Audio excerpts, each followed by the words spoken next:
Hi everyone, and my name is Sundur Singh.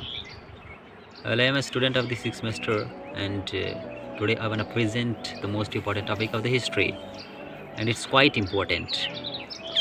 आज का दोस्तों जो टॉपिक होगा वो हिस्ट्री का बहुत एक इम्पॉर्टेंट टॉपिक है, Surat split of the INC and reunion. कि सूरत स्प्लिट दोस्तों कैसे हुआ, तो what was the reason behind it that it led to the splittings of the organisations. दोस्तों जो कन्फ्लिक्ट चल रहा था मॉडरेट्स और एक्सट्रीमिस्ट्स के बीच में, the conflicts between the moderates and the extremist ended after the splitting of the organisation in 1907। जो मॉडरेट्स और एक्सट्रीमिस्ट के बीच में जो कन्फ्लिक्ट चल रहा था वो 1907 में ख़त्म हो गया है, जब INC टूट चुकी है दोस्तों दो फैक्शंस में। इसके पीछे जो मेन रीजंस था कि जो 1906 में एंटी बंगाल मूवमेंट चली है, एंटी बंगाल जो पार्टीशन मूवमेंट चली है, उसको मतलब कि गवर्नमेंट के सामने पेश करने के लिए ये यूनाइट हुए थे मॉडरेट्स और एक्सट्रीमिस्ट। लेकिन उनके बीच में ये यूनिटी ज़्यादा देर तक नहीं ठहरी है और बाद में स्प्लिटिंग हो चुकी है। वो जो प्रेसिडेंटशिप पोस्ट थी उसके लिए ये एक्सट्रीमिस्ट और मॉडरेट्स आपस में लड़ रहे थे। बाय द वे ये एक्सट्रीमिस्ट और मॉडरेट्स होते क्या हैं, ये ग्रुप्स होते हैं। Moderates are the groups of the members are the groups of the peoples that they believed, इनका ये मानना है that the direct attack on the government would not lead to the political salvation of the country. उनका मानना है कि अगर हम डायरेक्ट अटैक करेंगे ब्रिटिश गवर्नमेंट पे तो उसकी वजह से पॉलिटिकल सॉल्वेशन नहीं मिलेंगे, हमको हम आज़ाद नहीं हो पाएंगे। वो उन्होंने एक नए नए मेथड्स यूज़ किए हैं, जैसे पिटिशन्स का मेथड यूज़ किया है उन्होंने अपनी डिमांड्स को पूरा करने के लिए, उन्होंने लेटर्स का मेथड यूज़ किया उन्होंने, और अलग अलग उन्होंने मेथड्स यूज़ किए हैं, एप्लीकेशंस का मेथड्स यूज़ किया ताकि वो क्या करें, ब्रिटिश को अपनी वॉइस आउट कर सके और ब्रिटिश से अपनी डिमांड पूरी कर सके। ऑन द अदर हैंड जो एक्सट्रीमिस्ट हैं दोस्तों, एक्सट्रीमिस्ट का कहने का मतलब है for the freedom we have to fought, हमें आज़ादी के लिए लड़ना पड़ेगा। The freedom is not a begging, freedom में कोई भीख जैसी नहीं है कि हमें भीख मिल जाएगी, हमें आज़ादी के लिए लड़ना होगा।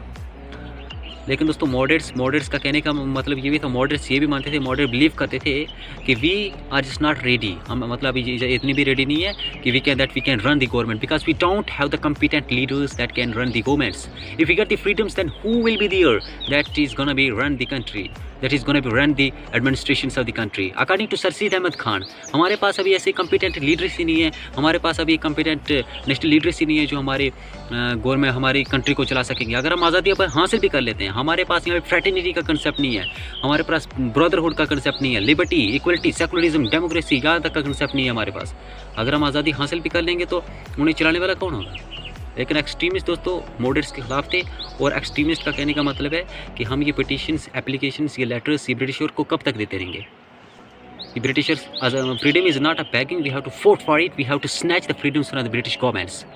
उनका कहने का मतलब है कि फ्रीडम कोई भीख जैसी नहीं है कि जोली फैला देंगे तो आज़ादी हमको मिल जाएगी, अकॉर्डिंग टू द एक्सट्रीमिस्ट। और दोस्तों यही उनका कन्फ्लिक्ट सूरत स्प्लिट हो चुका है, कांग्रेस दो हिस्सों में टूट चुकी है, INC इंटरनेशनल कांग्रेस दो हिस्सों में टूट चुकी है। जब 1907 में वहाँ पे एक सेशंस होना था, जो एक्सट्रीमिस्ट चाहते थे दोस्तों, extremist want that the session should be held at Nagpur.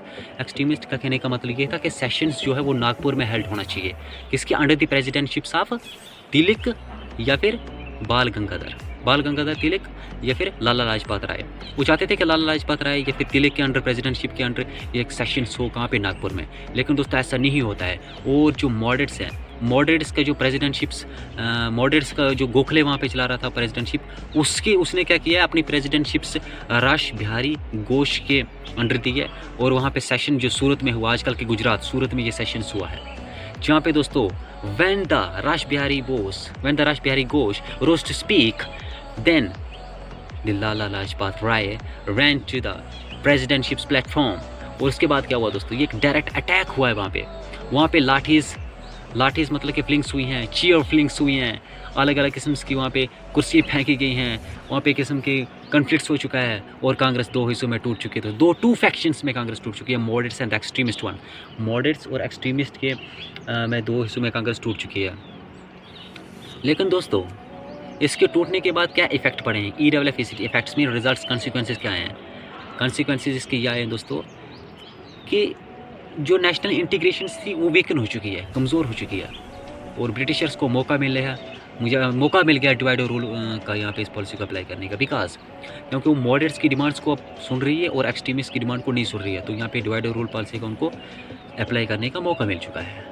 और दोस्तों, जब बात की जाए रीयूनियन की कि ये कांग्रेस INC दोबारा रीयूनियन कैसे हुई थी, दोस्तों 1960 में जब सेशंस हुआ था, एक लखनऊ सेशंस हुआ था दोस्तों, वहाँ पे वेलकम किया है जो एक्सट्रीमिस्ट लीडर्स हैं तिलक वगैरह का, किसने? मॉडरेट्स ने। और एक दोबारा से दोस्तों ये टू विंग्स थी जो कांग्रेस के, वो दोबारा से जुड़ चुके हैं।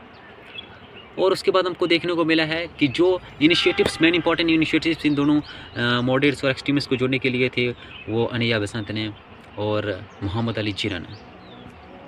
वेल फ्रेंड्स, उसके बाद उन्होंने एक सेम मतलब कि पॉलिटिकल रिफॉर्म्स के लिए कंट्री के आगे की डिमांड रखी है मॉडरेट्स और एक्सट्रीमिस्ट ने। बाय द वे, एक नेक्स्ट जो इम्पोर्टेंट स्टेप लिया गया था लखनऊ सेशंस में, वो ये था कि मुस्लिम लीग और जो INC वो ज्वाइन हो चुकी है। मुस्लिम लीग और INC ज्वाइन हो चुकी है।